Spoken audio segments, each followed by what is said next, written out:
And good morning. Ted Gunderson here with Mrs. Nancy Chip Tatum. Hello, Nancy. Hello, Ted. How are you? I'm fine, thank you. We got to start out with a hug. Oh, that's good. That's always good. Nancy, what a fascinating life you've had. Actually, it's more than that. It's unbelievable. Mm-hmm. And how did you meet Chip Tatum?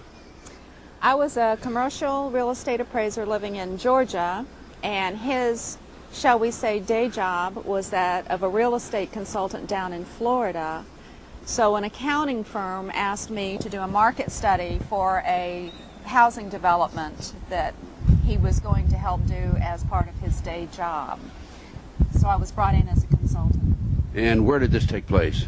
Down in Port St. Lucie, Florida. And when? 1991, in June of 91. And when did you get married? We got married in March of 93. Okay, so you knew him roughly 2 years? Right. Before you married him. And during that 2-year period, when he was courting you, I assume, did you know anything about him? He told me that he, on occasion, flew for the government, and the only other thing he said was he promised me that life would never be dull with him. And has it been dull? It has not been dull. Okay, so you got married. We got married. And up to that point, all you knew is he flew for the government.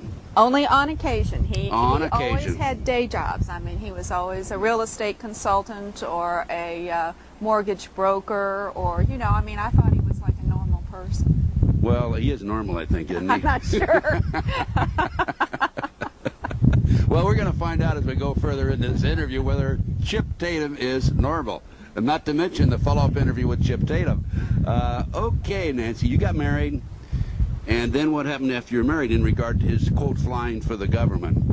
By 93, he wasn't, like, you know, disappearing and leaving me phone calls of take care of the children if something happens to me, which he had done when we were dating on occasion. Wait a minute. Take care of the children and you just got married? Well, he has... Explain that.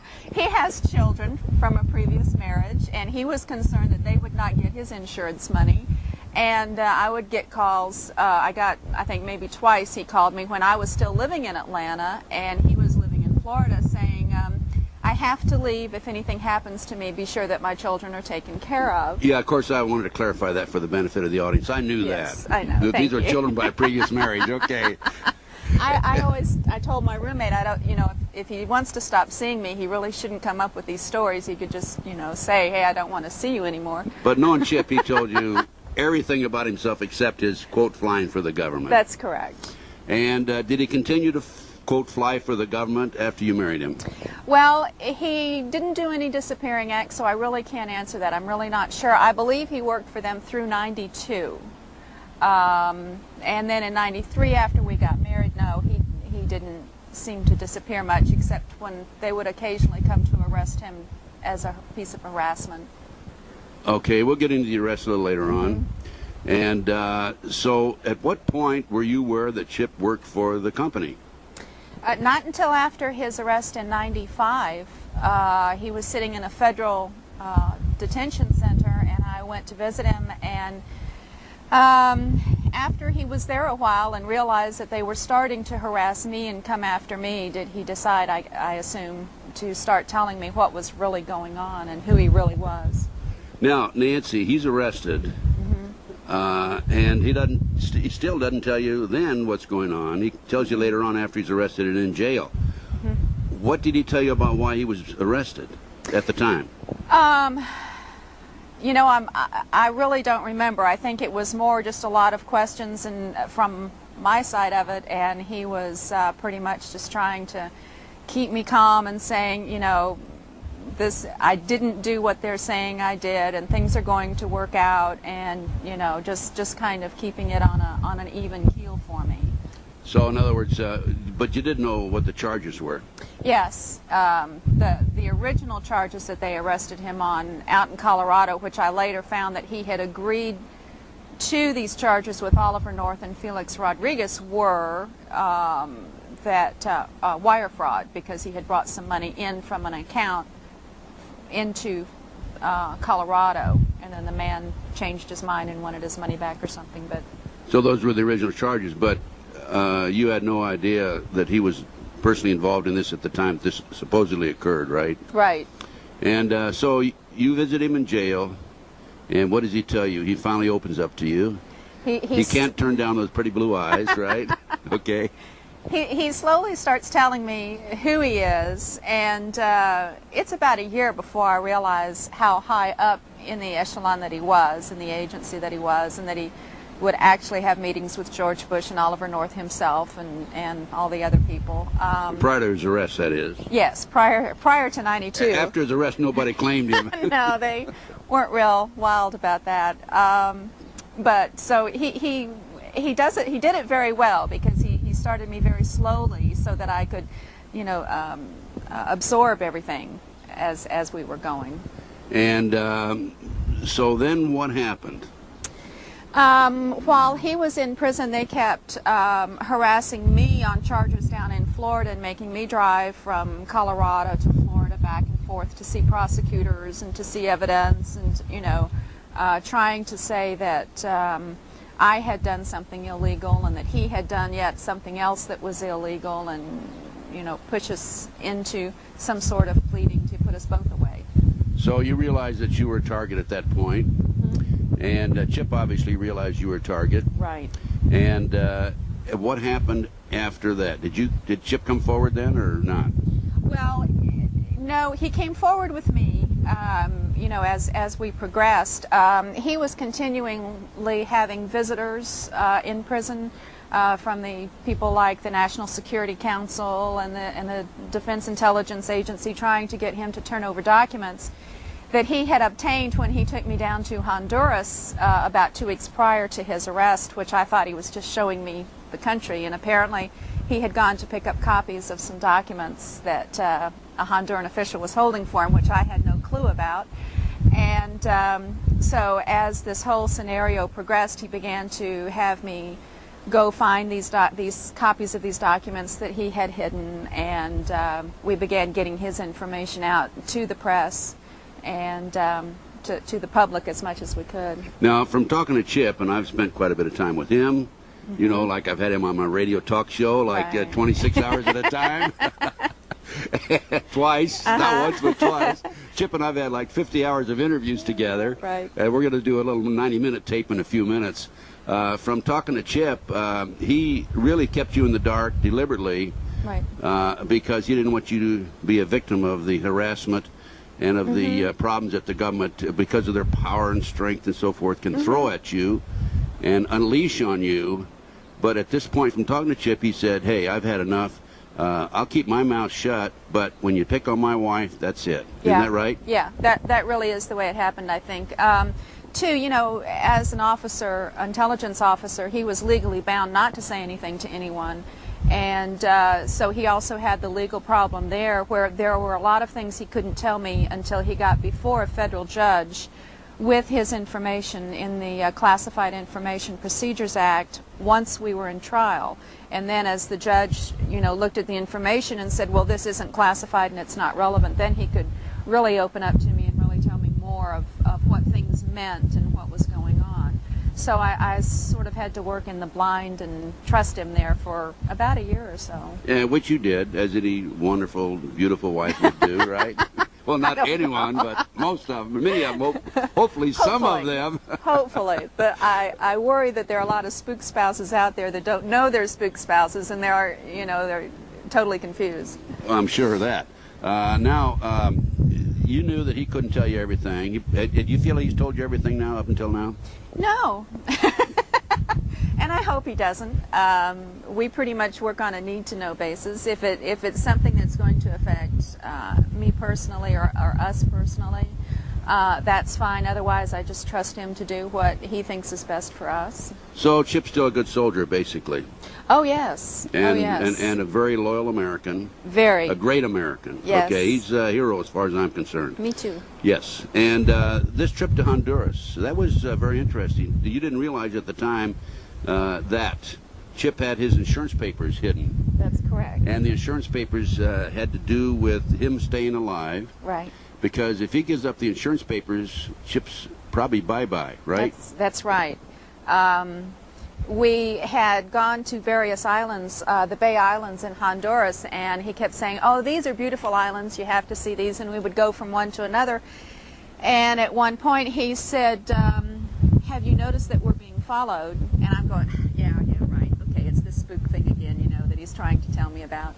And we really were, and this pretty brazen guy that Chip recognized from the past, talking to us on the airplane, but he was hopping from island to island with us. And I believe that the time Chip went to get the copies of the documents was one evening, which is really, at the time I thought it was sort of unusual for him, because I said, well, I think I'm going to go take a swim, and he said, well, I'm going to go down to the casino, and this was on the on the mainland. And we usually didn't do that, you know, we usually do things together. And I said, well, okay, that's fine. And he was sort of late coming in that night. And of course I didn't think anything about it, you know, other than, you know, usually we do things together. But And so he retrieved the documents, you brought him back to the United States, I assume, and you probably had him scattered around the world besides that, knowing Chip.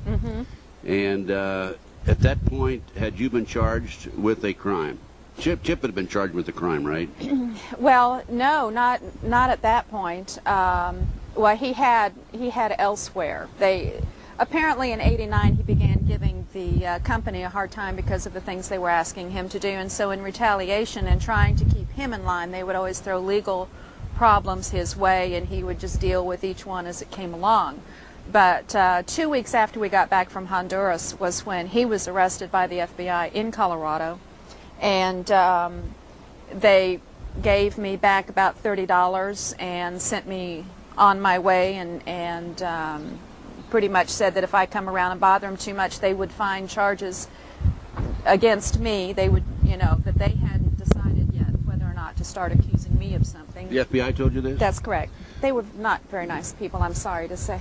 Well, knowing your background. I was with the old FBI. This is the new FBI. I understand. Nancy, you mean they gave you $30 and said get lost? Yes. How about your property, your assets, your bank account? They seized everything that we had. We were actually in the process of moving down to Florida because they had been pursuing us down here, and we thought, okay, it's time to come back and you know, get this straightened out.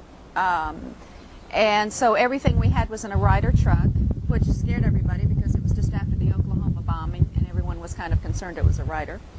But they seized all of our property that was conveniently packed for them, and they kept that about 3 weeks. I had 2 cars to deal with, and they had given me about $30 to exist on because we had had our own companies and we had shut those down, so I had no income coming in at all. And this is when you relied on your family, I guess, to come through and help you out. Right. I waited about a week, I guess, staying with some friends before I even contacted my family because, you know, as this thing progressed and as he began to tell me who he was, it was like, my family's not going to believe this. I'm not sure where I'm going to go.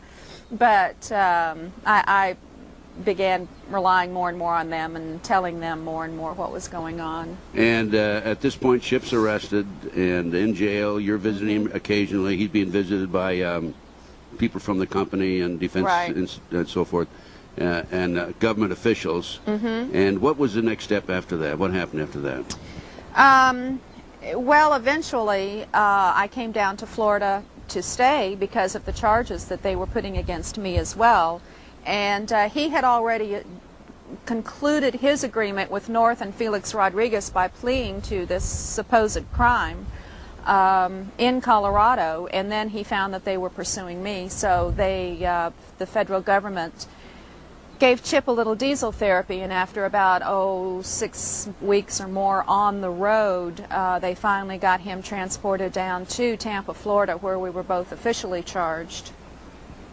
And so diesel therapy, let's explain that. Diesel therapy, folks, is where they put a prisoner on a truck. Usually, I assume it's through diesel fuel, but probably not, and just transport him around the country and just to keep him out of circulation. Right. They were it's a technique that they use. They were very concerned that someone would get to Chip to talk to them. you know, to some media and let the media know what was going on. We found it real interesting, though. When we came back from Honduras, we spent the night in we flew back into Miami and spent the night, and had gotten a rental car, and Chip had left the rental car at the hotel unlocked and his briefcase in the car with his car keys in it. And that night that car was broken into and the briefcase stolen with the car keys in it. And we went ahead the next following day and flew back to Colorado, and I had a set of car keys, so we just got in the car and went home in Colorado.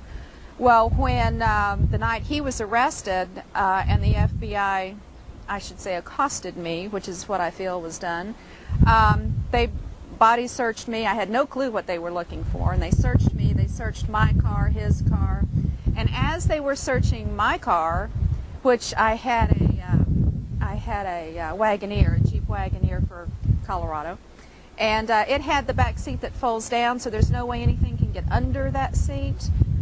This female FBI agent suddenly pops her head up and holds up Chip's keys that were taken in Miami, Florida, and says, "Oh, look what I found under the back seat. Have you been missing these keys?"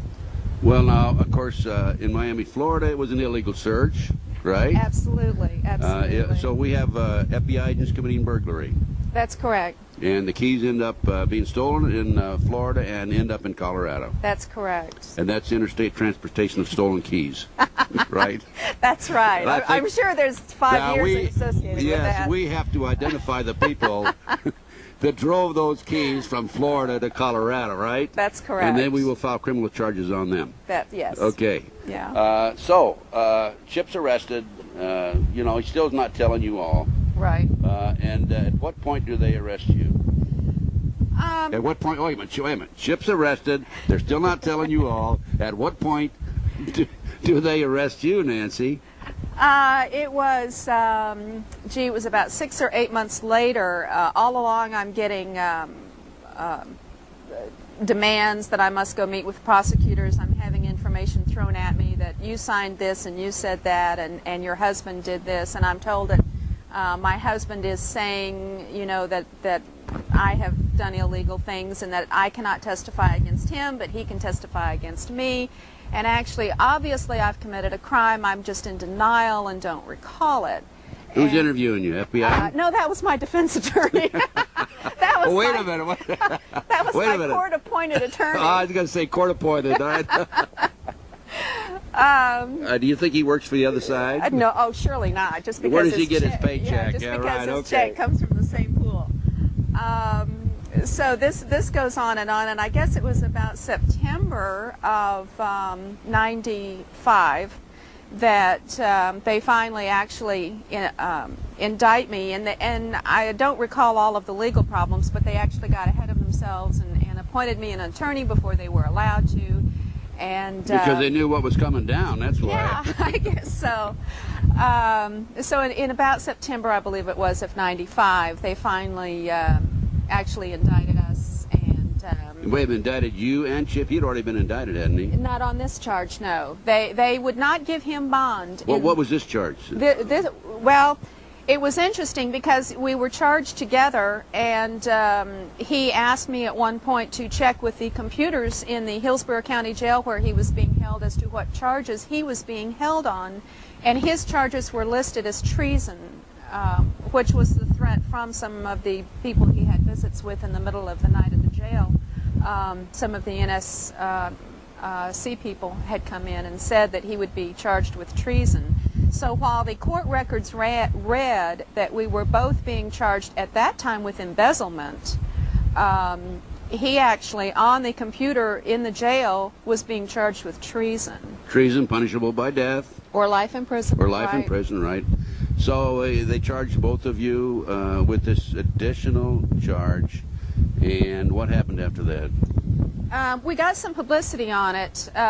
Again, dealing in the dark, he asked me to get a reporter that covers federal cases in Hillsborough County to talk to him and to tell him what was going on. And sure enough, we finally found one out of the several papers down there that would do that. And he found that the treason charge was sitting there. And as soon as we got publicity and got it in the papers, I kept checking with the with the police officers at Hillsborough County, and they were quite upset with me because every time I would go to visit Chip, I would say, I want to know what the computer says my husband's being charged with.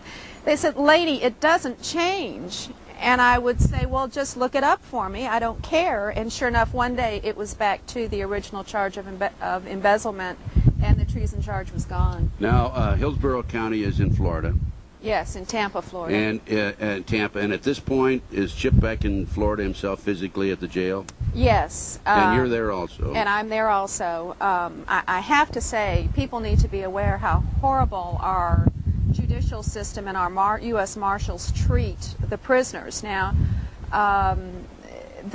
Chip was diagnosed with claustrophobia by a government psychiatrist when he was being held in the federal detention center in Colorado. He was given medication to help keep his blood pressure down should he have an attack, because he could go into a stroke situation or a heart attack. And the U.S. Marshals were given his medication upon his retrieval from that facility to transport him. And they would not give it to him. And they, in fact, not only had him shackled from his hands and his ankles to his waist, but they then shackled him to the lavatory in a small Saberliner, and that was to the floor of it, and that wasn't small enough, so they put boxes in there as well. So it was pretty much a torture trip. And they would move him from facility. I think he's been in every federal facility in this country and some county ones, just getting from point A to point B. It was a real 6 weeks of torture for him. So he was transported for 6 weeks from Colorado to Florida. Yes. And that's your diesel therapy that we mentioned earlier. And what they do, as I understand, folks, is I've never been in that position, but I've been told by some other political prisoners that they go from county jail to county jail and unload the truck at night or the van, take them out, put them in the local facilities, bring them back out, and move on to another town, who knows how far away, right? Right. And of course, the problem there are a lot of problems associated with that. One for the families is you don't know where your loved one is. They, because of the way the phone systems are, and they have to have the people on the outside typically have to put commissary money in for them to be able to make phone calls. Although some systems have collect calls, you can't hear from them because phones are on only at a certain time. Some places like Atlanta are in continual lockdown, and so you will go for days or weeks not even knowing where your loved one is, if someone has murdered them in the middle of the night or not. Not to mention the fact that they're not available to their legal advisor. That's correct. Their court-appointed U.S. government-paid attorney. That's correct. I don't know if that's important enough or not to mention, but if they have a decent attorney or their own attorney, the attorney can't even get to them. That's right. That's right. You don't know where they are to get to them, and you know, they move them so frequently in the hours that they move them, it's just impossible. So, okay, you're charged at this point? Yes. So I'm charged and I'm put on a bond, which is pretty unheard of, which was an indication to Chip, I think, you know, that they weren't after me too awfully bad. They wanted me to harass him, but, you know, they weren't pushing it quite as badly as I think they could have. You're too smart for that. He might be. That, they wanted you to harass him. Actually, what they wanted you to do was influence him into keeping his mouth shut and not talking, right? Yeah, they were hoping that I would wimp out and that I would insist that he give them what they want so that I wouldn't have to go through this. But, you know, I was just raised that you don't tell stories, and I was not going to lie to particularly a federal judge and say I did something I didn't do because someone wanted me to. Now, did you go in front of the courts at this point? No, they were interviewing you on the side, trying to get you to talk, and your court-appointed attorney was saying you need to tell all, et cetera, et cetera. Right. Was he telling you to go in and try to influence Chip? Well, basically, yeah. I mean, they were trying to make it look like, well, see, the punishment for the crime they were charging us was 30 years imprisonment. And they were trying to say that if I didn't plead and he didn't plead, that we would both get 30 years in prison. And they try and scare the stew out of you is all they're trying to do. Were you afraid? Yeah, sure. Yeah, it's a very scary thought. I wasn't sure I'd ever see Chip again without bars between us. And so then Chip started talking. Chip had had enough when they arrested you. Now, from Chip's story to me, he said that he was not going to open his mouth, even though he had his insurance papers in place, scattered around the world, But when they came after you, that was it for him, and he began talking, and he's telling all today. Right. This makes him a great American, in my opinion, definitely. Absolutely, absolutely. I started contacting radio shows. There's a great network out there of people that understand that we have political prisoners and that a lot of problems exist in our judicial system. And, you know, we began getting some help that way. And he started doing radio shows from the county prison, which was really difficult because every 15 minutes they would cut him off, and if he was on an hour show he'd have to call back every 15 minutes. But the other prisoners were really good about letting him cut back in line and keep going instead of, you know, wanting their time at the phone. Now at this point, did Chip open up to you also? Yes, as pretty much as the public was hearing things, I was hearing things as well, or if I was lucky I'd hear it a day before they would. Pretty much at the same time. You must have been one of his main listeners on the radio, I guess. Yes, I really was. Unfortunately, I would, you know, get sort of afraid for him because of some of the things he was saying. I would just go, oh, don't say that on the air. But he's the professional. He knows what he can and cannot do, and so I have to leave that up to him. And how did the other prisoners treat Chip? I think with a lot of respect after they got to know him. They, when he finally went to Jessup Federal Prison, which was in Jessup, Georgia, which was a camp, his last 6 months of confinement, he had a few incidents where people pretty much knew that he could take care of himself and leave him alone, and so they did. In other words, physical confrontation. Yeah, they do that, and I'm sure I haven't heard all the stories, and I would really rather not. I know that there were some confrontations in the county facilities as well, and you know, he had to take care of himself, which he's done all his life, so he was fine. And what about you? How do they treat you in the prison with other prisoners? Well, the only time I spent incarcerated, I did 1 month in a halfway house, and I did 5 months home confinement with an ankle bracelet where I was allowed only to go to work and then come home, and I lived with my parents, which helped. And when I was in the halfway house, they were very good to me, the other prisoners. They were a little envious that I only had 1 month to do. Most of them were 4 to 6 months in a halfway house, and but no one bothered me, and you know, it was all right. And how about the treatment by the government officials, the marshal's office, and so forth? I have a real problem with all of that because in this country, I don't care what our Constitution says, you are treated as a guilty convict before you are ever before you ever even go to court. And I just feel that that's so wrong. In fact, you have to go in and have a urinalysis done before you're let on bond, and they came back and said that mine was positive for drugs, and I've never had drugs in my life.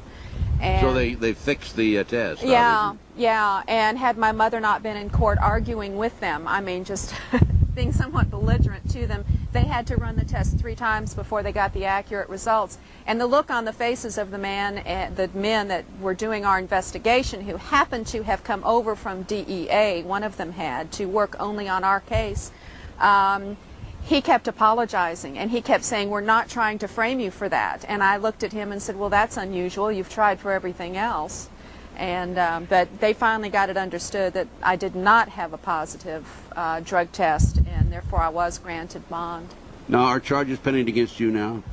No, I'm a federal convict number 19074-018, actually. Right now we have the case in the appellate court. It's actually supposed to be heard on Tuesday. Or for Chip? Both of them. When you have more than one defendant in a case, it always goes at the same time. So any motions, everything has to wait for both, or however many people that are involved. Now, the charges that will be heard this coming Tuesday, which is, what's the date? We're the 24th. 24th, okay, of 1998. That will be reviewed in regard to both of you. Correct. And what are those charges exactly at this point? What they finally ended up convicting us of was conspiracy to tell a lie to a federal officer. What I did was actually witness Chip's signature on a document that was blank. He signed a blank document. Even in court, the document had never been filled in. Someone else witnessed his signature that was on a blank document. He was not prosecuted. So the appellate court, which is a 3-judge panel, will hear the case and either overturn it or, you know, say that time served or put Chip back in jail, or we don't know what will happen. Okay, so the charges this coming Tuesday involve a conspiracy to what? Commit fraud or? Conspiracy to tell a lie. To tell a lie. To a federal officer. To a federal officer. And they're pending against both of you. Does Chip have any other charges against him at this point? No, I don't think he does. I think he's clear. And you don't have any other charges against you? No. So you've basically both been convicted already then? Right. This is the appellate decision. This is whether or not to overturn the district level. In our country, if you are being investigated or if you're arrested by the federal government, relax, you're going to jail for 2 years. That's about what it takes. If you're arrested, you'll sit in jail for at least a year. I've known people in as long as 2 years just to sign a plea. So, and then it will take another year to get to the appellate courts, which is where we're at now. So they could overturn it, and I could no longer be a felon.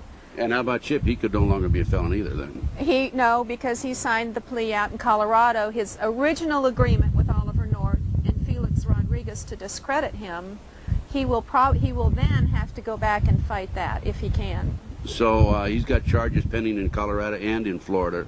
He's been convicted in Florida, actually. Yes, and he signed a plea in Colorado. And he signed a plea in Colorado. So he still has to go back and fight that one then. Yeah. But you will be free at that point if they overturn it. If they overturn it. And if they don't overturn it, what happens? You go back to jail? No, I've already served my time. That was my full sentence. Don't bet on it. So, well, I won't, believe me. I always watch over my shoulder. How about Chip? Will he go back to jail? Diesel therapy, 6 weeks in a van? Yeah. With belly chains, handcuffs, and leg irons? We don't know. It's always possible with him. When I don't hear from him when we're apart during the day, if he doesn't call me twice a day, he learns very quickly, and he calls me now during the day to let me know that no one has shot him in the back and no one has arrested him. Well, he learns, right? He learned that from the government. He's very educable. He's very educable. Learned that from the government because they are disciplinarians and they're regimented, and so there was some good that did come out of Chip serving in the service. Yes, I suppose. Keeps his wife informed. Okay, so here we are. Chip's got charges against him pending in Colorado. Hopefully this will be overturned here. Mm-hmm. You'll be free. Chip won't have to worry about the local charges in Florida, but it's still in front of the federal system, right? Right. What did the judge say when you and Chip were indicted and you went in to the court? In other words, how were you convicted? What was the? Tell us about the trial itself. Was it a jury trial? It was a jury trial. We insisted on going to a jury, and which you always need to do. We were pretty shocked when they came back. What they did was have a gentleman by the name of retired Lieutenant Colonel Marine type Bill Lusinger testified against us. He testified that we were attempting to embezzle money, that we had conspired to do this, and to lie to federal officials. He did so. He happens to have been a convicted felon. He, in fact, did embezzle $80,000 from the government, and he was given 6 weeks on an ankle bracelet for his good work for the courts in getting a conviction against us. And he made $80,000, so I figured that's pretty good money from the government, $80,000 in 6 weeks of your time. So what you're saying is that they used him to testify against you in order to lessen his sentence. Right. To show favoritism toward him because he'd already been convicted himself. Right. And that's how our court system works. Whoever's the highest bidder for the better witnesses, you know, I've heard numbers as high as $1 million of people that they have actually paid that amount to testify, or bringing convictions or sentences down from life to down to as low as 12 years for convicted felons if they will testify, and they will be more than happy. The prosecutors are more than happy to coach these witnesses as long as they need. In fact, my mother-in-law heard the prosecution in the witness room during a break tell Bill Lusinger, "You're not being hard enough on her. You need to change your testimony." And in fact, he testified... Wait a minute, go over that one more time. Your mother-in-law told the individual? No, my mother-in-law heard... Oh, heard, okay. The prosecutor... Oh, I see. Okay. Telling Bill Lusinger... Okay, you're not being tough enough on her. That he was not being tough enough on me. Okay. In fact, you don't have to worry about whether or not your case will get through a grand jury with an indictment, because all they do is just have the current witnesses testify to different things until it's good enough to convict you. Lusinger testified twice before 2 grand juries because the first grand jury would not indict us. If you compare that testimony, the transcript, to the transcript of the next testimony he did before the grand jury, it was a lot different. Did Chip's background and his past activities on behalf of the government and his patriotic duties as an American working for the agency, whether patriotic or not, but in his eyes it was patriotic at the time. Mm-hmm. He was serving his country. Did that ever come out during the trial? The only time that I recall that it came out was during sentencing, when the judge said that he would give Chip the middle of the road, which was 33 months, rather than, I think he could have given him another 10 months in addition to that or something. It came out during the SEPA hearing, which was held behind closed doors, which is what Chip was required legally to do, which is Classified Information Procedures Act. He had to physically file a motion saying that he had classified information that related to this case.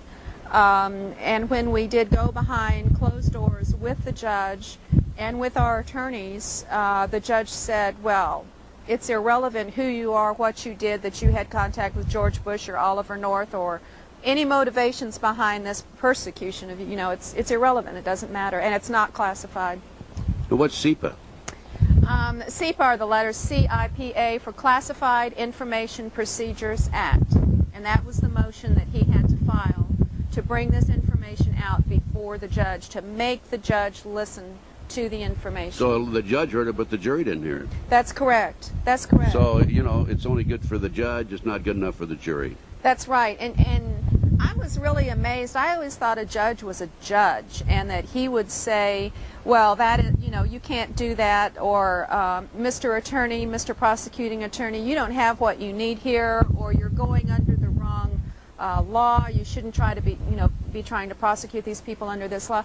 That a judge is a referee. That's all a judge is. He gives no legal advice. He doesn't tell these prosecutors that they're totally out in left field. He's supposed to. Boy, he doesn't. He absolutely does not. So you did not have a fair judge either? Absolutely not. Did not have, you're not treated properly by the marshals? No. You were harassed by the federal government from top to bottom. The FBI agents were not even kind to you, were they? No, they were very rude people. They were very rude people. Did not treat you with the respect that you deserved, I'm sure. Well, and continued to try to intimidate me. And in fact, in the court, we both had public defenders. I was going to ask you if you had separate attorneys. You had to. You have to have separate attorneys. You have conflict of interest otherwise. Go ahead. That's right. And wives need to know as well that if their husband is on the inside and only he has been charged, you have no legal right to have any information coming from your husband's attorney. And that's a real problem, because if your husband is on the inside trying to get information to the attorney and they can't contact the attorney by phone because he's never in his office, and your husband gives you information to give to the attorney, that attorney does not have to take that information from you. He doesn't even have to talk to you on the phone. And these public defenders can be quite rude about that and not work with you trying to find justice or help your spouse. They simply say, I'm sorry, I don't have time. I don't even have to talk to you. Get out of my face. And that is what they will do. But in court, Chip had a list of 80 witnesses and his attorney did not interview Which any. court now? This is in federal court here in Florida. okay, this is the trial for both of you. This is the trial for both of us. Chip had 80 witnesses. You were tried together? Yes, yes. His attorney did not call one witness. He had not interviewed one witness, and in fact, he had only seen Chip 3 times since Chip had come to Florida before trial. 3 times. What's his attorney's name? That attorney was Tom Hanlon. Tom Hanlon, where does he live? I think he's Tom Hanlon Jr., in fact. And Tom Hanlon Jr., where does he live? He's down in Tampa, Florida. Tampa, Florida. Is he practicing law privately or strictly a public defender all the time? He is both. He is a lot of them get on this list where they have private clients and they also work for the public defender's office. He's terrible, and he's very rude. He thinks that he knows everything, but he does absolutely nothing for his clients. Let's go back now. A couple of questions I want to go back to, situations I want to go back to with questions. Okay. How about the judges and other attorneys who you feel mistreated you and Chip? Let's name their names and say where they're from. The attorney that told me that I was in denial was a man by the name of David Weisbrod. And Weisbrod? Mm-hmm. Spell that, will you please? I'm not sure I still can. W-I-E-S-B-R-O-A-D, I believe. And it's a man? It's a man. He is in the Tampa area. He is also a private/public defender, works both. And the problem, too, is on the federal side that you get people that are trained pretty much in plea agreements, and then you have trial attorneys. And we've come to the conclusion that the courts always try to give you these attorneys that are good at coercing pleas out of you rather than spending the time and the money of letting you go to trial, because I believe it's like $50,000 to get a trial done. And David, I believe, was one of those. And he was found and determined that I would confess to something I did not do. I had to fire him when he had me sitting in front of the prosecutor's office waiting to go visit with the prosecutor, and he brought in someone that was a potential witness supposedly against us, and stood there and discussed my case in front of this person. When he would not talk about my case in front of my sister, he took me away and down the hall to discuss it. But when this potential witness to our case was sitting there, he comes up and talks to me about evidence that the prosecution has. Is this in your appeal? Part of your appeal? No, it's pretty irrelevant to that. But it was the reason that I wrote to the judge, and I explained to the judge that this had happened and that I wanted David fired and him replaced. And in court, the judge harassed me, and he was this was a magistrate. Judge's name? I don't remember that judge's name. But it was in Tampa. It was in Tampa. All this occurred in Tampa. Federal court. Federal court. And he thought that I was just being quite ornery, that it was terrible that I should say that an attorney did something that was really very unethical. How dare I say that? And obviously I was mistaken. And he sent David and I out of the room to try and mend our ways to see if we could work with each other. That didn't last very long. No, and when we came back, David agreed to file a motion saying that he would indeed withdraw from the case. And how about others' names? Well, let's see. We got two court-appointed attorneys we've mentioned where they're right. from. How about the FBI? Does you remember their names? I know there was an Agent Lemon. And he's where, in Denver? He is in Denver. And he wasn't quite as rude as the other gentleman. However, the Agent Lemon was a Mormon, as are Chip's children being raised as Mormons, and he was quite flustered that we would have information on that faith in our car or have anything to do with it. He was quite insulted and decided that obviously that couldn't be, because we were obviously criminals because we had been investigated and so forth. So you're criminals because you had Mormon literature in your car. Well, no, he was insulted because he was a Mormon, and how could criminals have anything to do with any faith, and It hurt his feelings, I think. So he was a little more rude, I think, because of that. How about some of the other FBI agents in Denver? How about the female agent? I don't recall her name. I only saw her twice, and I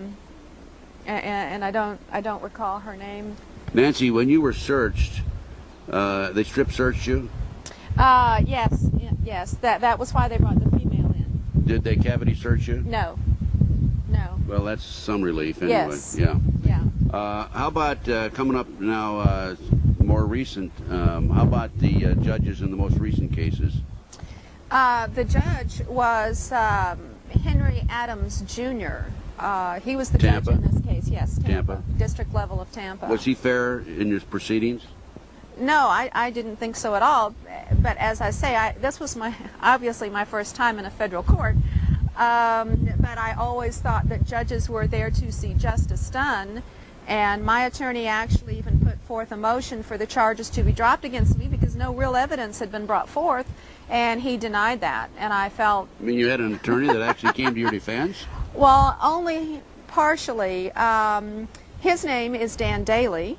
And he really tried. Initially, he was quite gung-ho and quite confused as to why they would even attempt to put these charges against me after he saw the evidence.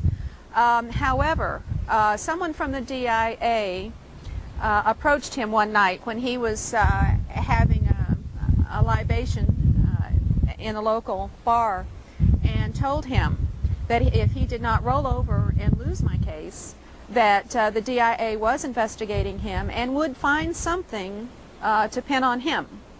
And from that day forward, I got very little assistance from him. Did he tell you this?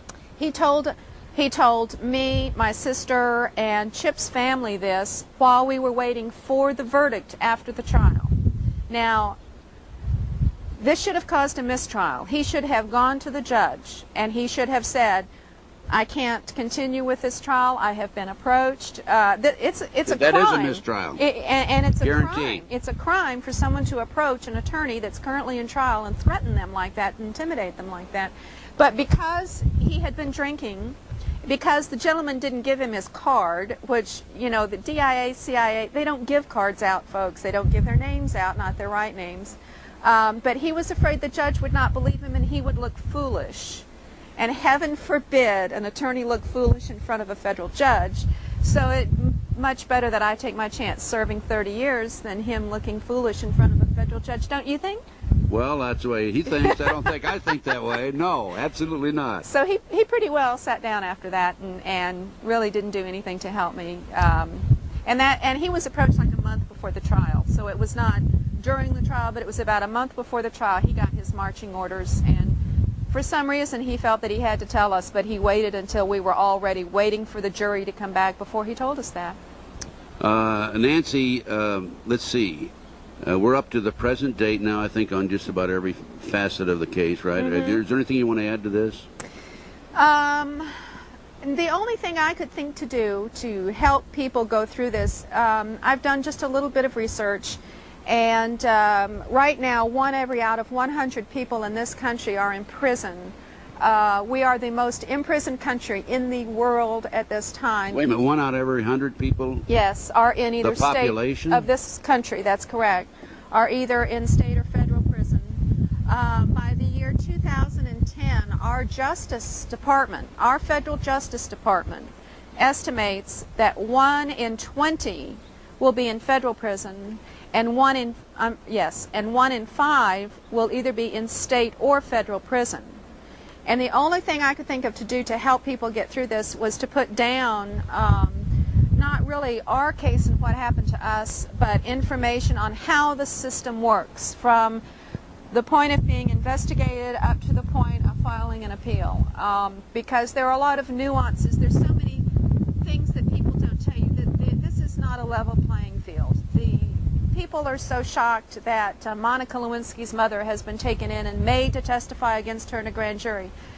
This happens every day in this country. They will intimidate your parents. Chip's parents were threatened that they would have their door broken in if the FBI or these investigators thought that they knew where Chip was and were not telling, although Chip was in constant contact with them. They still made this threat to an elderly couple. Was Chip a fugitive at this point? No, we were never fugitives. We were always in touch via attorneys with the government as to where we were. So from the beginning of the investigation in '92, they always knew where we were. They had phone numbers, telephone numbers, addresses, fax numbers, everything. But they still make these threats to people that don't know, and they will go around and they will tell your family, you are a criminal. Your sister is a criminal. Your brother is a criminal. They told our family that we had stolen millions of dollars. Lies. And that it was only 100,000. It wasn't. Yeah. Just kidding, folks. Just kidding. In fact, one of Chip's relatives laughed so hard at that because he says, that man never has any money. He couldn't have stolen $1 million. And you still don't have money. And we still don't have any money because the government takes everything. We sold all of our belongings just so that I could exist and so that I could send Chip money until I moved to Florida to face all these and got Chip down here. But anyway, you have to keep your sense of humor. You have to keep your health.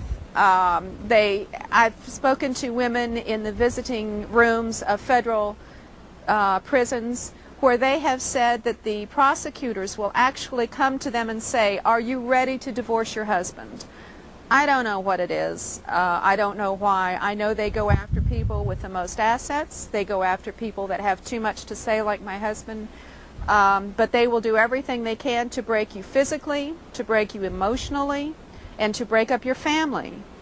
And they're very, very good at it. So you really have to be prepared. And so I wrote like this little preparedness manual called Joining Club Fed. You too can be a member. You don't have to do anything. Trust me on that. But it's something that people really need to understand, that if you've been raised in a Christian family and you've always been taught that you're honest with people and you tell them the truth, that's not enough.